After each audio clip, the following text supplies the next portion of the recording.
Hey, it's Rob Brown with Rob's Vlog, and today's message, we're going to talk about what our recommendation for fuel storage is. You've got a boat that's going to sit for maybe 6 months during the winter, and how much fuel should you have in the tank, and how should you treat it? I'm here with Nelson Beaudry, who's one of our certified techs, and we're going to talk a little bit about that. What do you think, quantity-wise, Nelly, we should have left in the tank?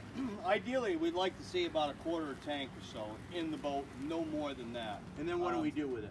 What we're going to do with it at that point in time is we're going to, in the fall time, we're going to use this Stable 360. We're going to treat the appropriate amount, given on the size of the tank. Try to put the appropriate amount of Stable in there for the winter time. There's a lot of different methods out there that are being, explained. I know I got a note from Mercury not long ago that said even went back to keeping a full tank of gas. With ethanol fuels, especially in the state of Maine, certainly don't recommend that. I know there are some dealers out there that will drain your tank.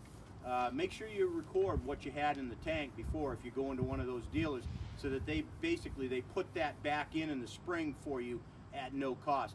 We like to see a quarter of a tank, and then in the spring, when it comes time, you're going to fill it up with 89 or 92 octane fuel to offset any degradation that it's gone through over the winter, and I don't think you'll see any issue with it. We also recommend in the spring a Highway 95.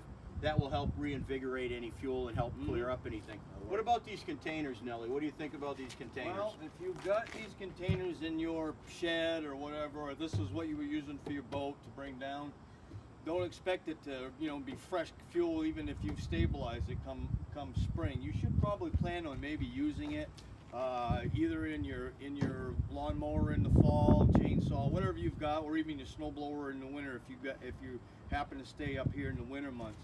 Same thing with your small tanks here, your onboard boat tanks. Try to find a way to use that fuel up if you can. Ideally, your last few trips out, you should plan on just maybe trying to use up as much of it as you can, as much of it as you dare. But definitely, I wouldn't leave it sitting around very long.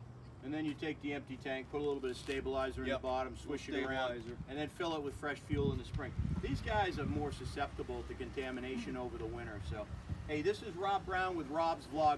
This is our recommendation on what to have for fuel quantity in your boat for storage, and then again, how to treat it going forward. I hope you find this information helpful.